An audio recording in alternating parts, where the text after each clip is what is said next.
শুভ সকাল বন্ধুরা, আমি রূপা। নতুন একটা ব্লগে নতুন একটা সকালে সবাইকে অনেক স্বাগত। সকাল 5টা থেকে ব্লগটা শুরু করলাম। প্রতিদিনকার মতো প্রাণায়ামটা সেরে নিলাম, তারপরে সকালের কাজকর্ম শুরু করে দেব। তো অন্য দিন কিন্তু আমি হাঁটতে বেরোতাম, আজ কয়েকদিন হলো হাঁটতে বেরোতে যেতে পারছি না, যে কোনো একটা সমস্যার কারণে। তো এই দিক দিয়ে আমি উঠানটা ঝাড় দিয়ে ঘরে চলে আসলাম। তো উঠানটা আমি সবার আগে ঝাড় দিয়ে নিলাম, কারণ আকাশের হাব ভাবটা তেমন ভালো নয়, মনে হচ্ছে বৃষ্টি আসবে, সেই জন্য উঠান ঝাড়টা আগে দিয়ে নিলাম। তারপরে আমি ঘর বারান্দা ঝাড়ু দিয়ে নিলাম, দেওয়ার পরে দরজাটা মুছে নিচ্ছি। ঠাকুর জাগানোর আগে আমি মুছে নিচ্ছি। আমার ছেলে মুখ ধুয়ে তারপর ঠাকুর জাগাবে। তো আমার মনে হয় প্রতিদিনকার এই কাজগুলো সব মহিলারাই করে থাকেন আমার মতো। তাও তোমাদের এটা বলার কিছু নেই, তাও বললাম। তো আমি রান্নাঘরে চলে যাব তারপরে, কিন্তু রান্নাঘরের সব কাজ মোটামুটি আগের দিন রাতে গুছিয়ে রেখে দিয়েছি। বাসনপত্র সব কিছু পরিষ্কার করে মেজে ধুয়ে রেখে দিয়েছি। তো রান্নাঘরে তেমন কোনো কাজ নেই। তো তোমাদের সাথে আমি আরেকটা কথা শেয়ার করব ভাবছিলাম, তো সেটা আমি শেয়ার করব আর কিছুক্ষণ পর। তো এদিকে আমি রান্নাঘরে চলে আসলাম, রান্নাঘরে জানলাটা খুলে দিলাম। দেখো কীরকম প্রকৃতির দৃশ্য। তো রাতে আমি গ্যাস ওভেন সব কিছুই মুছে নিয়েছিলাম, তাও আবার মুছে নিচ্ছি, বাসিটা ছাড়িয়ে নিচ্ছি, না মুছলে ভালো লাগে না, সেই জন্য।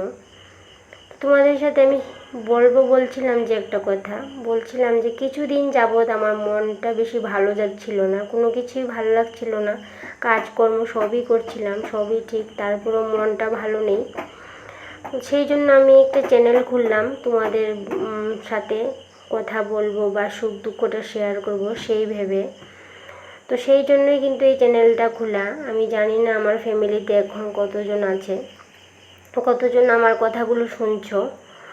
তো আমি চাই তোমাদের সাথে সুখ দুঃখটা যেন বরাবরই ভাগ করে যেতে পারি। তোমরা যদি পাশে থাকো, আমার আশা করি সব সম্ভব হবে। তো এদিকে আমার টিফিন রেডি হয়ে গেল, ছেলের জন্য হরলিক্স করে নিলাম, আর এদিকে ব্রেড করে নিলাম ডিম দিয়ে। তো চাটা এদিকে মোটামুটি বসিয়ে দিলাম, চাও খাওয়া শেষ। তারপরে দেখো অনেক বৃষ্টি, অজস্র বৃষ্টি হচ্ছে, বারান্দা একদম ভিজে টিজে শেষ। তো আবার মুছে নিচ্ছি, কারণ আমাদের বাড়িতে আজকে ড্রয়িং ক্লাস আছে, রবিবারে ড্রয়িং ক্লাসটা হয়। তো এই কিছুক্ষণ পর চলে আসবে স্টুডেন্টরা, মাস্টারমশাই আসে অনেক দূর থেকে। তো ভালো করে মুছে নিচ্ছি, কারণ স্টুডেন্টরা এসে কীভাবে বসবে সেই জন্য। তো ড্রয়িং ক্লাস শেষ হবার পরে একজন স্টুডেন্ট রয়ে গেল। তো এদিকে আমি বারান্দাটা ঝাড় দিয়ে নিচ্ছি, তো আবার মুছে নেব। আমার স্নান টান সব কিছু শেষ, পুজো দেওয়া হয়নি। তো এইভাবে করে আমি প্রত্যেক দিন তোমাদের সাথে আমার কাজকর্ম শেয়ার করব।